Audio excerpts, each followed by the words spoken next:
Film की शुरुआत में हम मावरनी नाम की एक फीमेल को देखते हैं जो किसी तरह का मंत्र पढ़ रही होती है। असल में मावरनी अपने समय में एक मशहूर सिंगर थी, लेकिन अब उसे एक अजीब तरह की बीमारी हो गई है और इस बीमारी की वजह से उसका बहुत ज्यादा पैसा खर्च हो रहा है, जिसकी वजह से घर में पैसों की काफी कमी हो गई है। दूसरी तरफ हम मावरनी की बेटी रिनी को देखते हैं जो घर की जिम्मेदारी संभाल रही है। वो घर में अपने पापा, दादी और 3 छोटे भाई टोनी, बॉन्डी और यॉन के साथ रहती है, जिनमें यॉन सुन नहीं सकता और बोल नहीं सकता। मावरनी अपने कमरे में बेल बजाने लगती है तो रिनी तुरंत वहां जाती है, क्योंकि जब भी मावरनी को किसी चीज की जरूरत होती है वो बेल बजाकर लोगों को बुलाती है। जब रिनी मावरनी के कपड़े बदलने जाती है तभी मावरनी छत की तरफ अजीब तरह से देखकर चिल्लाने लगती है। रिनी भी ऊपर देखती है लेकिन उसे कुछ नहीं दिखता। तभी मावरनी शांत हो जाती है। अब रात में टोनी अपनी बाइक बेचकर घर आता है और वो पैसे अपने पापा को दे देता है ताकि कुछ दिन तक घर का खर्च चल सके। इसके बाद वो मावरनी के बाल संवारने आता है क्योंकि उसकी माँ को बाल बनवाना बहुत अच्छा लगता है। लेकिन जब वो बाल बना रहा होता है तब मावरनी के बहुत सारे बाल टूटकर उसके हाथ में आ जाते हैं। तभी अचानक खिड़की खुल जाती है जो देखकर टोनी डर जाता है और मावरनी से बाद में आने की बात कहकर वहां से चला जाता है।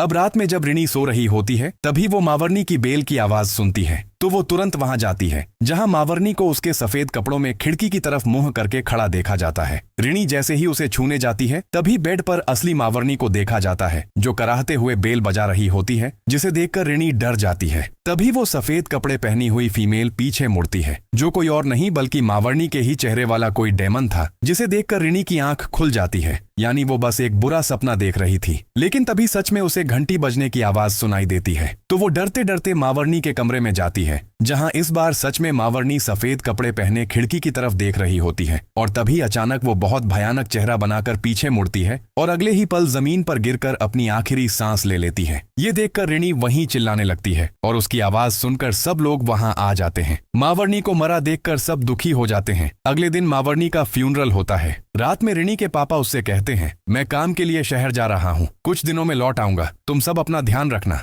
दूसरी तरफ टोनी रेडियो सुन रहा था। तभी उसे ऐसा लगता है कि मावरनी बेल बजा रही है तो वो तुरंत कमरे का दरवाजा खोलकर अंदर झांकता है, जहां कोई इनविजिबल पावर हवा में बेल बजा रही होती है। लेकिन टोनी के आते ही बेल नीचे गिर जाती है, जिसे देखकर वो डरकर भाग जाता है। अगले दिन रात में टोनी जब फिर रेडियो सुन रहा होता है, अचानक उसे रेडियो के अंदर से मावरनी की आवाज सुनाई देती है, जिसे सुनकर वो तुरंत रेडियो बंद कर देता है और तभी कमरे के कोने से मावरनी की डरावनी आवाज सुनाई देती है। ये सुनकर टोनी डरकर बेड से नीचे गिर जाता है, जो उससे कह रही थी, मेरे बाल संवारो, और बेड के कोने में एक फीमेल को हवा में तैरते हुए देखता है। लेकिन जैसे ही वो लाइट ऑन करता है वो फीमेल गायब हो जाती है। इधर रात में बॉन्डी और यॉन टॉयलेट के लिए गए थे, लेकिन जब वो लौट रहे थे तब घर में लगी मावरनी की पेंटिंग देखकर यॉन डर जाता है तो बॉन्डी उसके ऊपर सफेद कपड़ा डाल देता है। लेकिन वो कपड़ा किसी अदृश्य एंटिटी पर जाकर अटक जाता है जो अचानक बॉन्डी और यॉन की तरफ बढ़ने लगता है। ये देखकर दोनों डर जाते हैं और चिल्लाने लगते हैं। रिनी तुरंत वहां पहुंचकर उन्हें संभालती है। अगले दिन टोनी मावरनी की कब्र के अंदर चिरुनी और घंटा घुसा देता है ताकि उसे और इस चीजों को देखकर डर न लगे। दूसरी तरफ रिनी गांव के उस्ताद रहमत, जो लोगों के फ्यूनरल करते हैं, उनके बेटे हैंड्रा से बात कर रही थी। वह रिनी को बताता है कि मैं जब तुम्हारी माँ को कब्र दे रहा था तब मैंने उसके जैसी दिखने वाली एक एंटिटी को देखा था और दोबारा मैं वही एंटिटी तुम्हारे घर पर भी देखी है। मुझे लगता है कि शायद वह तुम्हारे घर के लोगों का नुकसान करना चाहती है, इसलिए तुम हमारे साथ रह सकती हो। लेकिन रिनी मना करके घर आ जाती है। अब उसे अपनी ठकुमा कहीं नहीं मिलती, सिर्फ उसकी खाली व्हील चेयर है और तभी वह बॉन्डी की चीखें सुनने लगती है। इसलिए वह फौरन वहां जाती है, जहां घर के अंदर बने कुएं में उसकी ठकुमा मृत अवस्था में दिखाई देती है, जिसे देखकर वह पूरी तरह से टूट जाती है। फिर गांव के लोग मिलकर उसकी ठकुमा का भी फ्यूनरल कर देते हैं। इस दुर्घटना का बॉन्डी पर काफी गहरा असर पड़ता है, जिसकी वजह से वह बीमार हो जाता है। दूसरी तरफ रिनी अपनी ठकुमा के कमरे में एक खत पाती है जो बूढ़ी मैन नाम के एक आदमी के लिए लिखा गया था, जो पैरानॉर्मल चीजों पर आर्टिकल लिखता है। इसलिए रिनी हैंड्रा के साथ बूढ़ी मैन के घर जाती है, जहां वह खत देखकर वह उन्हें बताता है कि तुम्हारी ठकुमा मेरे पास मदद के लिए एक खत लिखी थी और वह मुझे इसलिए जानती थी क्योंकि हम दोनों बचपन के फ्रेंड थे।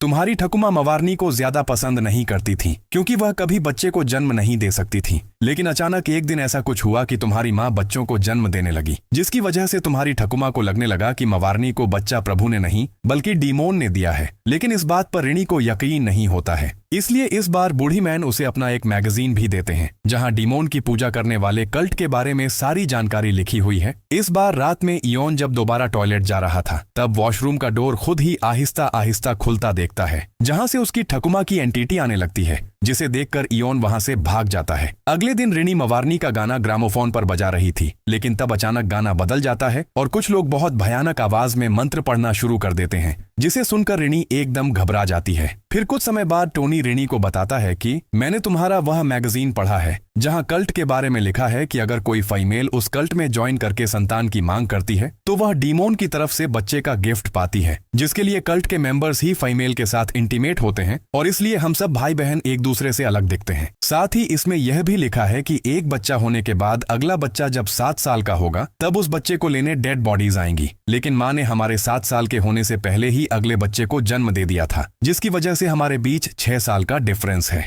लेकिन बदकिस्मती से 3 दिन बाद इयोन 7 साल का होगा और माँ नहीं है, इसलिए मुझे लगता है कि डेड बॉडीज इयोन को लेने आएंगी, जिसे सुनकर रिनी हैरान हो जाती है। लेकिन रिनी को टोनी की बात पर यकीन नहीं होता है। घर पर रिनी जब ब्रेकफास्ट कर रही थी तब उसकी ठकुमा की व्हील चेयर उसके पास चली आती है, जिस पर कोई बैठा नहीं था। लेकिन जब वह शीशे की तरफ देखती है तब वह अपनी ठकुमा को देख पाती है, जिसकी वजह से डर के मारे रिनी फौरन उस्ताद को अपने घर पर बुलाती है। वह रिनी को कहते हैं कि तुम ऊपर वाले से प्रेयर करो, ऐसी घटनाएं कम हो जाएंगी, क्योंकि तुम्हारा परिवार कभी ऊपर वाले को याद नहीं करता और कभी प्रेयर भी नहीं करता। इसलिए इस बार रिनी रात में प्रेयर करना शुरू करती है, लेकिन जब तक वह प्रेयर करती है उसके पीछे बैठी मवारनी की एंटिटी उसका कोई नुकसान नहीं कर पाती है। लेकिन जैसे ही उसकी प्रेयर खत्म होती है वह एंटिटी एकदम भयानक रूप में रिनी की तरफ बढ़ने लगती है। डरकर रिनी अपने भाइयों को लेकर फौरन उस्ताद के घर चली आती है। अब अगले दिन हैंड्रा रिनी को कहता है कि बूढ़ी मैन ने मुझे बुलाया है, इसलिए मैं वहां जा रहा हूँ। ये बोलकर वह बूढ़ी मैन के घर जाता है, जहां वह हैंड्रा को एक नोट देता है जिसमें उसने सब बातें लिख दी थीं।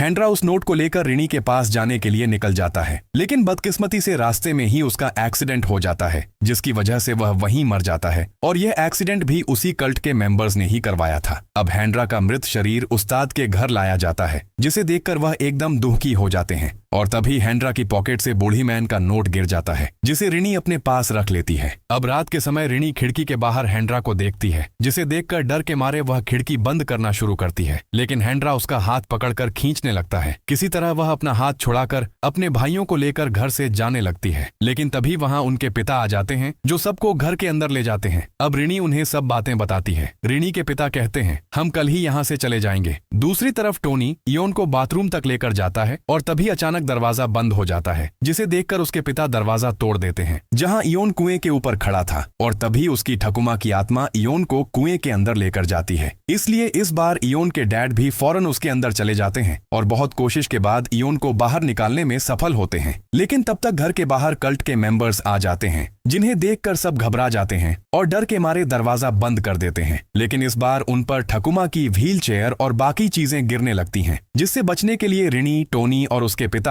एक कमरे में बंद हो जाते हैं और बोंडी और इयोन बाहर ही रह जाते हैं। अब उसकी ठकुमा की आत्मा इयोन को अपने साथ लेकर जाने लगती है, लेकिन बोंडी किसी तरह उसे बचा लेता है। बाद में बोंडी के पिता घर के बाहर आकर सब कल्ट के मेंबर्स से कहते हैं कि मैं तुम्हें मेरे बच्चों को लेकर जाने नहीं दूंगा। यह बात कहने के बाद टोनी अपने पिता को अंदर लेकर जाता है और उनके जाते ही इस बार कल्ट के लोग कुछ बीज जमीन में फेंककर वहां से चले जाते हैं। अगले दिन सब सामान पैक कर रहे थे, क्योंकि सब घर छोड़कर चले जाएंगे और लगभग 4 बजे उनकी गाड़ी आने वाली थी, इसलिए उन्हें गुड बाय कहने उस्ताद भी उनके घर आते हैं। साथ ही आज 12 बजे इयोन 7 साल का होगा। तब रिनी की नजर घर के बाहर उन बीजों पर पड़ती है, जिसे देखकर वह हैरान हो जाती है, लेकिन इसके बारे में वह किसी को कुछ बताती नहीं है। अब रात के 10 बज गए थे, लेकिन उन्हें लेने गाड़ी वाला अभी तक नहीं आया है और तब रिनी बूढ़ी मैन का नोट पढ़ती है और टोनी को भी इसके बारे में बताती है कि इसमें लिखा है कि कल्ट के लोग आखिरी बच्चे के 7 साल का होने के बाद उसे मारने नहीं बल्कि उसे लेकर जाने आते हैं, क्योंकि वह शैतान का ही बच्चा है। माँ ने शैतान के साथ डील की थी, जिसके बदले मॉम को अपना अगला बच्चा शैतान को देना होता जब वह 7 साल का होगा,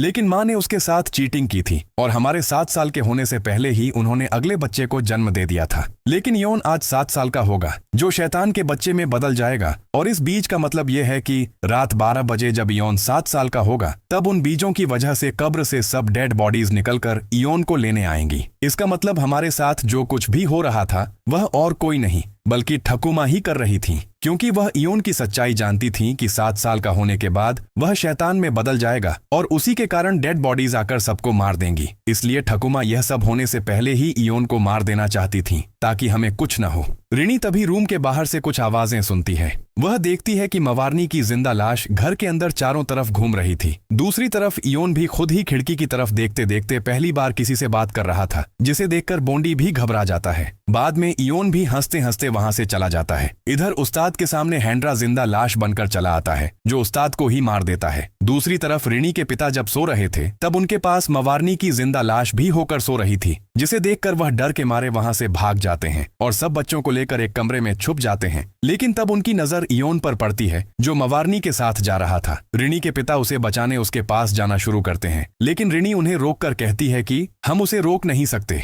वह शैतान का बच्चा है, क्योंकि अब वह 7 साल का हो गया है। लेकिन फिर भी वह उसे बचाने उसके पीछे जाते हैं। तब कब्र से निकली डेड बॉडीज घर को चारों तरफ से घेर लेती हैं, इसलिए वह दोनों घर में आकर खुद को बंद कर लेते हैं। लेकिन डेड बॉडीज अब दरवाजा तोड़ना शुरू करती हैं और तब हम ठकुमा की आत्मा को देखते हैं, जो दरवाजा पकड़कर जॉम्बीज को अंदर आने से रोक रही थी। और तभी वहां बूढ़ी मैन चला आता है, जो सबको बचाने अपनी वैन में बैठाकर वहां से ले जाता है। अब हमें 1 साल बाद का सीन दिखाया जाता है, जहां रिनी को उसका पड़ोसी खाने के लिए कुछ चीजें देकर अपने घर चला आता है, जहां उसका बॉयफ्रेंड उसे कहता है कि अब हमें खुद के लिए दूसरे शिकार ढूंढने होंगे। और तब हम उनके घर पर बहुत से वही सीड देखते हैं, यानी ये दोनों उस कल्ट के लीडर हैं। और फिर उन दोनों का डांस दिखाते दिखाते ये हॉरर मूवी यहीं खत्म हो जाती है।